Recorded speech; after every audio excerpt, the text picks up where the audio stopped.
नमस्कार, मैं आकाश अग्रवाल और आप देख रहे हैं NSC9 न्यूज। आज का विषय है ब्लड कैंसर और ब्लड से जुड़े रोगों की सच्चाई। जब भी ब्लड कैंसर का नाम सामने आता है तो लोगों के मन में डर, भ्रम और कई सवाल पैदा हो जाते हैं। क्या ब्लड कैंसर केवल बुजुर्गों को होता है? इसके शुरुआती लक्षण क्या है? क्या इसका इलाज संभव है? और आखिर कब हमें किसी विशेषज्ञ से संपर्क करना चाहिए? इन सभी सवालों के जवाब जानने के लिए हमारे साथ मौजूद हैं राजस्थान के प्रतिष्ठित रक्त रोग एवं ब्लड कैंसर विशेषज्ञ डॉक्टर उपेंद्र शर्मा जी।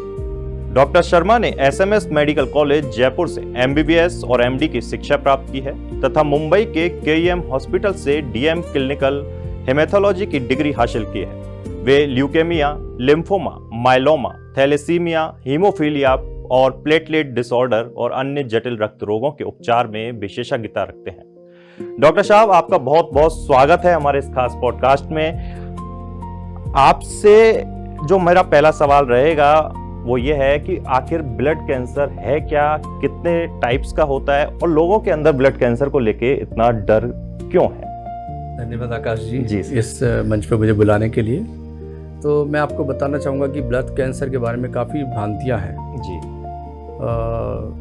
कैंसर तो एक वर्ड ऐसा है कि अगर किसी को पता लग जाए तो धरती हिल जाती है, आकाश फट जाता है, बिजली गिरने लगती है और इस चीज़ को कोई मानता नहीं है कि मुझे कैंसर हो सकता है। और इस भ्रम के अंदर आदमी जीता है और वो अपने कैंसर को पहले से तीसरी चौथी स्टेज तक ले जाके उसको जटिल से जटिलतम बना देता है। जो कैंसर क्योरेबल हो सकता है उसे बिल्कुल ख़राब स्थिति में पहुंचा देते हैं। तो भ्रम काफ़ी ज़्यादा है। कुछ सिम्टम्स कॉमन होते हैं ब्लड कैंसर के जो कि कॉमन बीमारियों से मैच करते हैं, तो आदमी को उसमें एक्सेप्टेंस नहीं रहती कि हाँ मुझे ये कैंसर हो सकता है। जैसे कि हम देखें कुछ लक्षण के तौर पर बार बार बुखार आना, भूख कम लगना, वज़न कम होना, शरीर पे लाल काले काले चकत्ते आना, नाक से दांत से मलद्वार से खून गिरना, ये गले में, बगल में, जांग में गांठों का बढ़ना, लीवर स्प्लीन का बढ़ जाना, ये कुछ कॉमन साइन और सिम्टम्स होते हैं जो कि कैंसर के हो सकते हैं। कुछ इन्फेक्शंस में भी इस तरह के सिम्टम्स आ सकते हैं, तो आदमी उनको में अटक जाता है कि मुझे कुछ इन्फेक्शन है, दवा खा ली, अपने इलाज कर लिया और कैंसर को भूल जाते हैं। कुछ तरह के सिम्टम्स हों, आज की तारीख में सभी अपने डॉक्टर खुद ही हैं, खुद ही सेल्फ मेडिकेशन करते हैं। ऐसा ना करा जाए। कुछ सिम्टम्स हैं सही नहीं हो रहे हैं तो अपने चिकित्सक को जरूर दिखाएं, अपने विशेषज्ञ हेमेटोलॉजिस्ट को जरूर दिखाएं और इसके बारे में समझें क्या हो सकता है। और जो कैंसर जल्दी डिटेक्ट करा जा सकता है उसका सक्सेस रेट, क्योर रेट अच्छा होता है, हमें कम खर्चा होता है और ज़्यादा अच्छा सक्सेस मिल सकता है। डॉक्टर साहब, एक चीज़ जो आपने कई बीमारियों का नाम लिया, चकत्ते और कई सारी ऐसी चीज़ें, आखिर क्या लोगों के रूटीन लाइफ में ऐसी क्या चीज़ें जिनकी वजह से बीमारियां पैदा हो रही हैं? अब हम ब्लड कैंसर के अगर कारण देखा जाए कि क्यों ब्लड कैंसर हो रहे हैं तो एग्जैक्ट हम कारण नहीं बता सकते हैं, बट जैसे कि हम देखते हैं कि हमारे आसपास जो पॉल्यूशन है, रेडिएशन एक्सपोजर है, हमारी फूड चेन दूषित हो चुकी है पेस्टिसाइड से। पेस्टिसाइड हर जगह हमारे खाने के अंदर घुस चुका है। तो ये जो आसपास का वातावरण है, रेडिएशन एक्सपोजर, पेस्टिसाइड एक्सपोजर, ये हमारे जीन्स को टॉक्सिक होते हैं, जीनोटॉक्सिक, और जीन्स में म्यूटेशंस होते हैं और कैंसर बनते हैं, जिसमें कैंसर, ब्लड कैंसर मुख्य तरह का कैंसर है। और भी तरह के कैंसर बन सकते हैं, तो एग्जैक्ट कारण नहीं बता सकते हैं, पर ये कुछ कारण है जो कि ब्लड कैंसर में होने में सहायक है। आखिर ये हेमेटोलॉजी है क्या?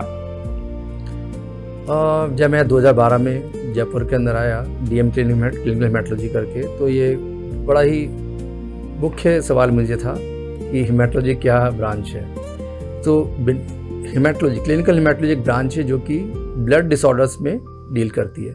इसे हम दो भाग में विभाजित कर सकते हैं, एक तो बिनाइन ब्लड डिसऑर्डर्स और मैलिग्नेंट। बिनाइन मतलब जो नॉन कैंसरस ब्लड डिसऑर्डर और cancerous blood disorders. Benign blood disorders में हम डिवाइड कर सकते हैं खून की कमी, एनीमिया हो गए हैं,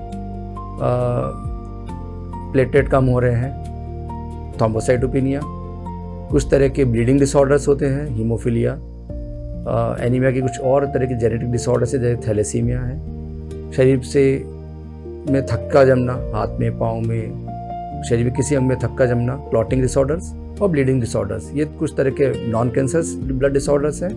और कैंसरस ब्लड डिसऑर्डर्स में हम इसे डिवाइड कर सकते हैं मोटे मोटे तौर पे ल्यूकीमिया, लिम्फोमा और प्लाज्मा सेल के डिसऑर्डर्स जिसे हम मल्टीपल माइलोमा और कुछ तरह के और डिसऑर्डर्स जैसे कि माइलोडोसिस इसमें विभाजित कर सकते हैं। कितने टाइप्स के ब्लड कैंसर रखते हैं, क्योंकि जो सबसे खतरनाक स्टेज होती है ब्लड कैंसर की वो कौन सी है? ब्लड कैंसर को हम डिवाइड, जैसे मैंने आपको बताया, मोटे मोटे तौर पे अगर हम डिवाइड करें ल्यूकीमियाज को, तो इसे हम डिवाइड कर सकते हैं धीरे धीरे बढ़ने वाले कैंसर क्रोनिक ल्यूकीमियाज में, और तेजी से बढ़ने वाले कैंसर एक्यूट ल्यूकीमियाज से डिवाइड कर सकते हैं। एक्यूट ल्यूकीमियाज को हम फर्दर डिवाइड करते हैं acute myeloid leukaemia, acute lymphoblast leukaemia, chronic disorder blood cancers में chronic myeloid leukaemia, chronic lymphocytic leukaemia. ये मुख्य तौर पे कैंसर्स हैं। लिस्ट लंबी है पर एक छोटे तौर पे हम इसे बता सकते हैं। लिम्फोमास को हम डिवाइड कर सकते हैं हॉजकिन लिम्फोमा और नॉन हॉजकिन लिम्फोमा। क्या लोगों के मन में डर होता है कि ब्लड कैंसर हो गया तो उनका इलाज संभव नहीं, पॉसिबल नहीं है? क्या आपको क्या लगता है? जैसे कि आकाश जी, ये मैंने आपसे पहले भी डिस्कस करा, ये भ्रम है कि कैंसर लाइलाज है। अगर ये किसी को मन में आता है तो कैंसर मतलब जीवन का अंत ही समझा जाता है। ये धारणा बहुत गलत है।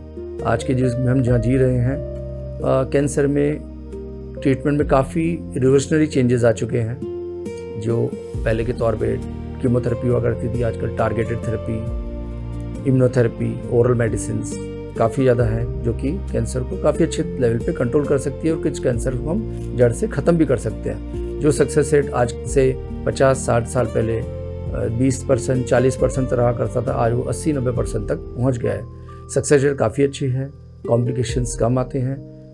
शर्त यही है कि इसे जल्दी से जल्दी पहचाना जाए, अर्ली स्टेजेस में इसका पता लगे और जल्दी इसका ट्रीटमेंट हो, तो सक्सेस रेट काफ़ी अच्छे हो सकते हैं, खर्चा कम हो सकता है, कॉम्प्लिकेशंस कम आ सकती है। कई बार क्या अधिकांश बार यही देखा जाता है कि अगर ब्लड कैंसर हो गया या इस तरह की कोई बीमारी हो गई किसी परिवार में, तो खासकर मिडिल क्लास या गरीब परिवार में पूरी पूंजी उनकी दांव पर लग जाती है और इनके इलाज के लिए इलाज इतना महंगा होता है। तो लोगों को या तो ये बीमारियां हो ही नहीं, और इसके लिए आप क्या लोगों को मार्गदर्शन करते हैं? मैं आपके दूसरे प्रश्न का पहले उत्तर देता हूँ कि बीमारी हमें हो ही नहीं, ये तो सबसे अच्छा है। Prevention is better than cure. तो प्रिवेंट कैसे करा जा सकता है, ये काफ़ी टफ क्वेश्चन है, आंसर भी काफ़ी टफ है। इसके लिए मेरा सिंपल सा आंसर ये है कि आप हिमालय में की चोटी पे जाके, हिमालय के वादी में जाके वहाँ रहें, जहाँ आपका प्रदूषण खत्म हो गया है, पॉल्यूशन खत्म हो गया है, पेस्टिसाइड्स नहीं है और आप स्वच्छ वातावरण में जी रहे हैं, तो आपको कैंसर के कम से कम चांसेस होंगे। फिर भी हो सकते हैं बट कम से कम चांसेस होंगे।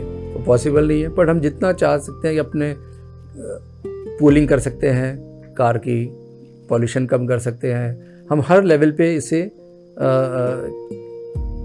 कुछ भी कोई भी कार्य होता है, हम उसको एक सिंपल, ये नहीं है कि ये सिटी का, राज्य का या देश की रिस्पॉन्सिबिलिटी, ये हर एक नागरिक की रिस्पॉन्सिबिलिटी। जो हम कुछ कार्य कर रहे हैं, पॉल्यूशन एक साथ खत्म नहीं हो सकता है, हर आदमी को उसके लिए प्रयास करना पड़ेगा। पेस्टिसाइड्स का सही तरह से यूज़ करा जाए, इनडिस्क्रिमिनेट यूज़ ना करा जाए। जो भी काम है उसको गाइडलाइंस के हिसाब से हम करें तो बहुत सारी चीज़ों को हम नियंत्रित कर सकते हैं। हमको अच्छाई बुराई सबको पता होती है, फॉलो हम कुछ नहीं करते हैं, इस वजह से प्रॉब्लम्स बढ़ती हैं। आपको लगता है कि अभी कभी आपके पास जब मरीज आता है, कोई भी पेशेंट आता है, तो आप उसे गाइड तो करते होंगे, समझाते भी होंगे कि इन चीज़ों से आपको बचना है, लेकिन कितना फॉलोअप लोग करते हैं इस चीज़ को? कितना प्रतिशत इस मार्क्स दोगे आप इससे?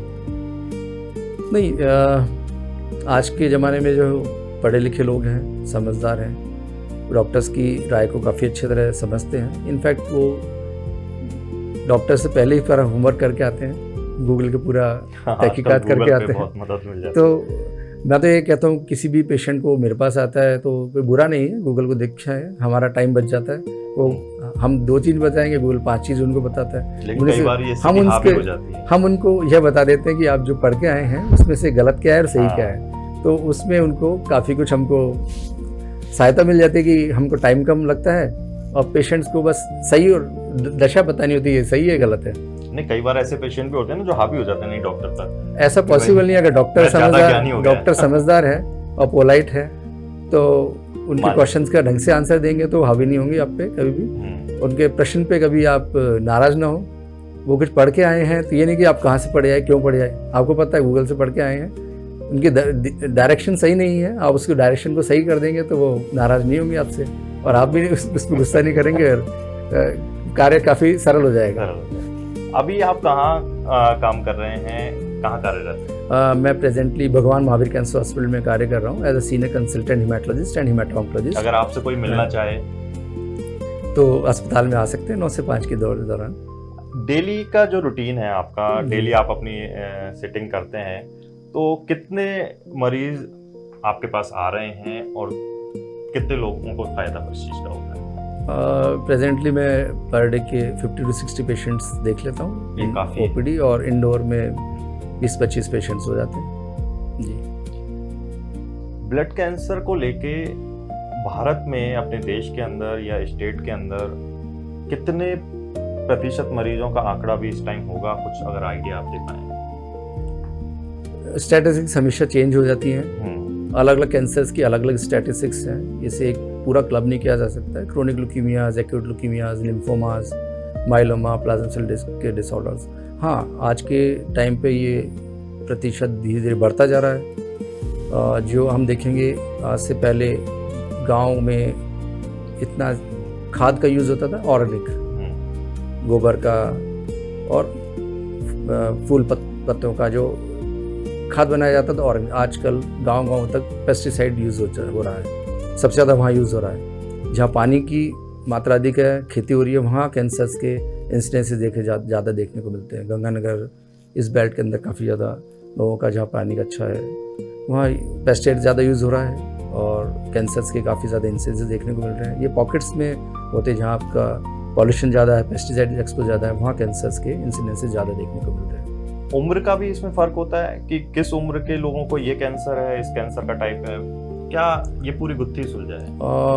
अलग अलग एजेस में अलग अलग कैंसर्स होते हैं। जैसे कि हम बोलेंगे कि क्रोनिक ल्यूकीमियाज में ये डिवाइड करें, क्रोनिक लिम्फोसाइट ल्यूकीमिया, यह बच्चों में नहीं देखने को मिलता है, एल्डरली पेशेंट्स में ज़्यादा देखने को मिलता है, मिडिल एज में भी आ सकता है, but most common elderly population की ये डिजीज है क्रोनिक लिम्फोसाइट ल्यूकीमिया। आप ये कहना चाह रहे हैं पॉपुलेशन इसका सबसे बड़ा कारण है? हाँ, अलग जैसे बोलेंगे क्रोनिक माइलेड ल्यूकीमिया, ये भी मुख्य तौर पर मिडिल एज या एल्डरली पॉपुलेशन को देखने को मिलता है। चिल्ड्रन के अंदर क्रोनिक माइलेड ल्यूकीमिया के केसेस काफ़ी कम देखने को मिलते हैं। एक्यूट लिम्फोसाइट ल्यूकीमिया बच्चों में ज़्यादा देखने को मिलता है। किस टाइप का? ये तेज़ी से बढ़ने वाला कैंसर है जो कि हमारी लिम्फोसाइट को टारगेट करता है, और लिम्फोसाइट शरीर में तेज़ी से बढ़ने लगते हैं और इसके फंक्शन इम्पेयर होने की वजह से ब्लीडिंग डिसऑर्डर्स होने लगते हैं, प्लेटेट कम होते हैं, नाक से, दांत से, मलद्वार से खून गिरता है, WBCs अच्छे वाले न्यूट्रोफिल्स कम होने से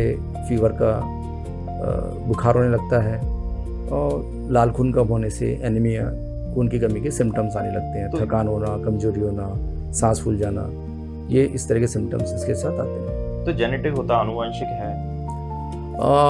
हम इसे जेनेटिक डिसऑर्डर्स, इस तरह जेनेटिक डिसऑर्डर्स को हम दो तरह से विभाजित कर सकते हैं। एक तो कंजेनिटल डिसऑर्डर्स जो कि मदर फादर से बच्चों को आ रहे हैं, और एक होते हैं कि जेनेटिक डिसऑर्डर जो अब हम जीन्स में डिफेक्ट हुआ है। ज़्यादातर कैंसर जीन में डिफेक्ट होने की वजह से ही है। ये जीन डिफेक्ट होते हैं सोमैटिक डिसऑर्डर जो कि अभी प्रेजेंटली हमारे किसी भी एनवायरनमेंट की पॉल्यूशन से, रेडिएशन से, पेस्टिसाइड से हो रहे हैं। एक होते हैं जेनेटिक डिसऑर्डर्स। यूजुअली ये blood cancer genetic disorders, congenital genetic disorders में नहीं होते हैं। कुछ तरह के सिंड्रोम्स हैं जिसके अंदर हो सकते हैं, बट कॉमनली ये कंजेनिटल डिसऑर्डर्स में नहीं आता है। शुरुआती स्टेज में अगर ब्लड कैंसर किसी को होता है तो पहचान कैसे की जाए उसकी, मरीज को पता कैसे चलेगा व्यक्ति को? कॉमनली मैं आपको बता सकता हूँ कि कैंसर के क्या सिम्टम्स हैं।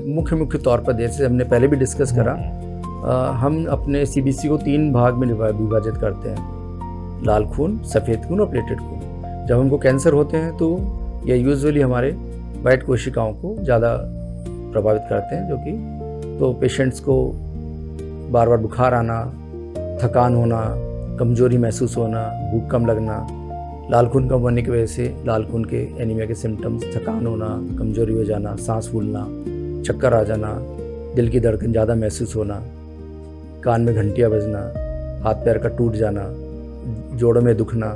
प्लेटेट कम होते हैं तो ब्लीडिंग के सिम्टम्स आने लगते हैं, शरीर पे लाल लाल काले काले चकत्ते आते हैं, नाक से, मलद्वार से खून गिरने लगता है। ये कुछ तरह के साइन और कुछ तरह के सिम्टम्स हैं। साइन के तौर पर देख सकते हैं, अगर कोई लिम्फोमाज हैं जैसे कि, तो गले में, बगल में, जांघ में गांठों का बढ़ जाना, लीवर तिल्ली का बढ़ जाना, ये कुछ साइंस हैं जो कि देखे जा सकते हैं ब्लड कैंसर्स के अंदर। तो स्टार्टिंग फेज में अगर किसी को इस तरह की बीमारियां दिखाई देती हैं, लक्षण दिखाई देते हैं, तो किस तरीके से वो अपने आपका इलाज कर ले, ताकि घर पे रह के इलाज कर ले, ताकि वो बीमारी बढ़े नहीं, आपके पास आने की जरूरत ना पड़े? तो मैं तो यही कहूँगा कि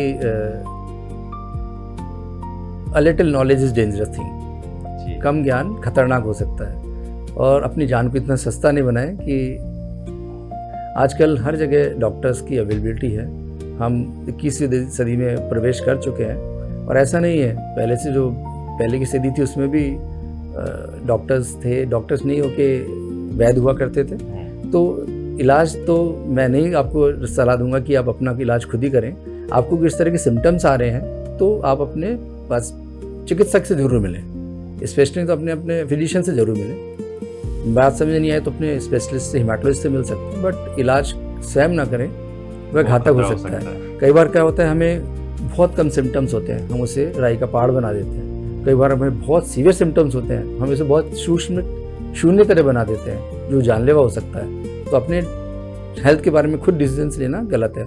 सलाह लेना, मैं तो हर पेशेंट को, मेरे पास जो चैम्बर में प्रवेश करता है उसे यही बताता हूँ, मेडिकल में सबसे सस्ती चीज़ आपको एक मैं बताता हूँ, डॉक्टर कंसल्टेशन। अगर आप कहीं भी जाएंगे, अस्पताल में प्रवेश कर रहे हैं, डॉक्टर कंसल्टेशन देखेंगे कितना होगा, बाकी खर्चा देखेंगे, बेड चार्जेस, इन्वेस्टिगेशंस और आपके ट्रीटमेंट चार्जेस। तो आप सस्ती चीज़ को ना छोड़ें, पर आजकल का ज़माना है, हम सस्ती चीज़ को छोड़ के महंगी चीज़ में खुद ही प्रवेश करते हैं, अपनी जाँचें खुद करने पहुँच जाते हैं, और खुद ही मेडिकल पर पहुँच के गूगल के सहारे से दवा लेने लगते हैं, जो कि काफ़ी गंभीर और घातक हो सकता है आपके लिए। गूगल कई बार गलत चीज़ें भी बताता है। जी बिल्कुल। किस तरह के टेस्ट होते हैं, अगर कोई इलाज कराने आता है तो सबसे पहले किस तरह के टेस्ट किए जाते हैं? जैसे कि ब्लड कैंसर्स में ब्लड, हमने बोला कि ब्लड में विकार आ गया है, तो ब्लड के मुख्य तौर पे सबसे सिंपल टेस्ट है CBC, कंप्लीट ब्लड काउंट। इसमें हम आपके बहुत सारी चीज़ें देख सकते हैं। कंप्लीट ब्लड काउंट में हमें पता लग सकता है कि अगर TLC, WBC बहुत ज़्यादा है तो एक हम तेज़ी से बढ़ने वाले कैंसर की साइड जा रहे हैं, या धीरे धीरे बढ़ने वाले AML, ALL या CL या CML, इसमें जा रहे हैं। TLC बढ़ने लगे तो किस तरह की अबनॉर्मलिटी है। TLC बढ़ने का सिंपल कारण नॉन कैंसरस इन्फेक्शंस हैं, कुछ तरह की मेडिसिन हो सकती हैं, स्टेरॉयड अब्यूज़ हम जिसे बोलते हैं, यूज़ नहीं अब्यूज़। आज के तौर पे मसल्स बनाने के लिए प्रोटीन पाउडर में इसका यूज़ होता है। किसी तरह के आउटस्कर्ट्स में जो लच्चा जो है वो इसे यूज़ करते हैं, तो स्टेरॉयड WBC बढ़ा सकते हैं। WBC बढ़ने के कुछ जो हमने ऐसे आपको कारण बताए, खून, लाल खून जो है, अगर लाल खून बढ़ रहा है तो इसे एक तरह का कैंसर हो सकता है, पॉलीसाइथेमिया वेरा। खून बढ़ने के और भी कारण होते हैं, नॉन कैंसरस। पॉलीसाइथेमिया वेरा मेरे को लगता है इस पर पूरी क्लास हो सकती है। बड़ा इसमें सिंपल से ऐसे बता सकते हैं कि लाल खून शरीर में बढ़ने लगता है। नॉर्मली जो हमारा 13-14 तक खून है लाल खून, वो हमारा 16.5 के ऊपर पहुंचता रहता है, ये कभी 18, 19, 22 तक पहुंच जाता है, काफ़ी ज़्यादा होने लगता है। ये एक तरह का कैंसर है जिसमें शरीर में जीन्स में डिफेक्ट आने लगता है और सेल्स धीरे धीरे बढ़ने लग जाते हैं। इसे हम पॉलीसाइथेमिया वेरा बोलते हैं, जो कि हमारे शरीर में म्यूटेशन होता है, JAK2 म्यूटेशन, उसके वजह से ये होता है। प्लेटलेट बढ़ने लगते हैं तो इसे थ्रोम्बोसाइटोसिस बोलते हैं। थ्रोम्बोसाइटोसिस के मुख्य तौर पे कारण तो नॉन कैंसर्स होते हैं, जैसे कि इन्फेक्शन, शरीर में कोई इन्फ्लेमेशन होने लग रहा है, कुछ तरह की मेडिसिन होती हैं, कुछ तरह की गठिया हैं, ऑटोइम्यून कंडीशंस है, उसमें हो सकता है। नहीं तो एक तरह का कैंसर होता है एसेंशियल थ्रोम्बोसाइटोसिस, जिसमें प्लेटेड खून ज़्यादा बनने लगता है, जीन्स पे डिफेक्ट होता है। ये कुछ तरह की, तो आपके ये देख सकते हैं मोटे मोटे तौर पे कि हमारे CBC हमने कराई तो उसमें क्या डिफेक्ट आ रहा है, तो बहुत सारी चीज़ें उसमें देखी जा सकती है। मुख्य तौर पे हम आपके लिए तो बता सकते हैं, आप रेंज देख सकते हैं कि ये लाल खून की रेंज ये है, WBC रेंज ये है, और प्लेटेड की रेंज ये है। इससे आउट हो गया तो हम आउट हो गए सही में, तो आउट हो गए तो इन होने के लिए डॉक्टर के पास जाएं कि हम सही है कि नहीं है। एक सबसे बड़ी चीज जो रहती है सुखम रहता है, कई बार अलग अलग जगह पर लोग टेस्ट कराते हैं जी, तो कई बार रिपोर्ट्स अलग अलग आ गई साहब, ये क्या मिथ्या है या क्या चीज है, क्यों ऐसी इस तरह की चीजें होती हैं, इसका क्या रीजन? मैं तो सिंपल यही बताना चाहूँगा आपको कि ये सब मेन प्रॉब्लम्स क्या होती है कि हम खुद के डॉक्टर खुद बन जाते हैं, तभी सारी प्रॉब्लम चालू होती है। अपने मन से हम टेस्ट कराते हैं, अपने मन से हम दवा खाते हैं, ये चीज़ें गलत है। हेल्थ को इतना लाइटली नहीं लेना चाहिए। कभी कोई तकलीफ है तो डॉक्टर्स को ज़रूर मिलें, क्योंकि मैंने आपको जैसे अभी थोड़ी देर पहले 1 मिनट पहले बताया कि सबसे सस्ती चीज़ मेडिकल के अंदर डॉक्टर कंसल्टेशन ही है। तो सस्ती चीज़ को ना छोड़ें ताकि आपको महंगी चीज़ों की ज़रूरत ना पड़े। रक्त का थक्का जमना, ये लाइन मेरे हिसाब से हमारे दर्शकों को भी समझ में आ रही होगी, बहुत कॉमन लाइन है। क्या चीज़ है ये, किस वजह से है, क्या इलाज है इसका? नॉर्मली हम देखते हैं हमारे शरीर में बैलेंस होता है। किस तरह का? इसको हीमोस्टैसिस बोलते हैं। हीमोस्टैसिस मीन्स कि शरीर में जो खून की नली है उसमें खून सही तरह से प्रवाह होता रहे। प्रकृति ने हमें कुछ तरह के फैक्टर्स दिए हैं कि जो कि ये बैलेंस करते हैं कि शरीर से खून ज़्यादा ना तो बहे और खून का थक्का नहीं जम जाए। शरीर के नली के खून की नली उसमें रुक जाएगा तो उसे क्लॉटिंग डिसऑर्डर्स बोलते हैं। खून का थक्का रुक गया, पैर में रुक गया तो पैर सूज जाएगा, वो अंग खराब हो सकता है। हार्ट में रुक गया तो हार्ट अटैक हो सकता है, दिल में है तो ब्रेन में है तो लकवा हो सकता है। और चोट लगी, शरीर से खून गिरता है, वहाँ एक थक्का जमता है। ये नॉर्मल प्रोसेस है। अगर थक्का नहीं जमेगा तो शरीर से खून गिरता रहेगा। इसे ब्लीडिंग डिसऑर्डर बोलते हैं। इसे कुछ कंजेनिटल ब्लीडिंग डिसऑर्डर्स होते हैं, जैसे कि हीमोफीलिया, इसमें von brain disease, platelet function defects, platelet के विकार, तो कुछ डिसऑर्डर्स हैं जिसमें खून ज़्यादा बहने लग जाता है। क्लॉटिंग डिसऑर्डर्स जो हैं ये कुछ तरह के फैक्टर्स की कमी या अधिकता होने से खून गाढ़ा होने लगता है शरीर में और किसी भी भंग में वह शरीर के पार्ट में जम सकता है। जिस पोर्शन में जमेगा वहाँ उसका ऑर्गन का फंक्शन इम्पेयर हो जाएगा और वो कार्य बराबर नहीं करेगा। एक बोन मैरो है, इसको लेके भी काफी भ्रम लोगों में है, तो इससे लेकर आप क्या कहेंगे? मैं आपका प्रश्न समझा नहीं। Bone marrow means bone marrow क्या है? हाँ जी, इससे लेके भी डर रहता है लोगों को। बोन मैरो एक हमारा एक ऑर्गन है, ऐसे मान सकते हैं, जिससे कि हमारा खून बनता है। बोन मैरो से हमारा ये अस्थि मज्जा, इसमें हिंदी में बोलते हैं। इससे 3 तरह के खून बनते हैं, लाल खून, सफ़ेद खून, प्लेटेड खून। और कुछ तरह के अलग सेल्स होते हैं, प्लाज्मा सेल्स, मास सेल्स, अलग अलग तरह के सेल्स जो हमारे शरीर में जो भी कुछ इम्यून सिस्टम डेवलप हो रहा है, हमारा रक्त डेवलप हो रहा है, ये बोन मैरो एक फैक्ट्री है जो हमारे खून को बनाने का काम कर रही है। ओके सर, समय का अभाव है, तो हमारी इस ब्लड कैंसर और खून से जुड़े बाकी जो रोग हैं उनके ऊपर आपने हमारा मार्गदर्शन किया। हमारे दर्शकों को उम्मीद करते हैं काफ़ी अच्छी जानकारी मिली होगी। डॉक्टर उपेंद्र शर्मा जी, आपने ब्लड कैंसर और रक्त रोगों से जुड़े कई महत्वपूर्ण पहलुओं को काफ़ी सरल भाषा में हमें समझा दिया। हमें उम्मीद है कि आप इस बातचीत से हमारे श्रोताओं को सही जानकारी भी मिली है, बल्कि समय रहते जांच और इलाज करवाने की प्रेरणा भी मिली। स्वास्थ्य के प्रति जागरूक रहना ही सबसे बड़ा बचाव है। यदि लगातार कमजोरी, बार बार बुखार, खून की कमी, असामान्य रक्तस्राव और अन्य रक्त संबंधी लक्षण दिखाई दें तो हमारी राय और विशेषज्ञ से सलाह जरूर लें। डॉक्टर उपेंद्र शर्मा जी, आपका बहुत बहुत धन्यवाद कि आपने हमें अपना कीमती समय दिया, और आप सभी दर्शकों का भी धन्यवाद। फिर मिलेंगे एक नई शख्सियत के साथ, तब तक के लिए दीजिए मुझे इजाजत। नमस्कार। नमस्कार, धन्यवाद।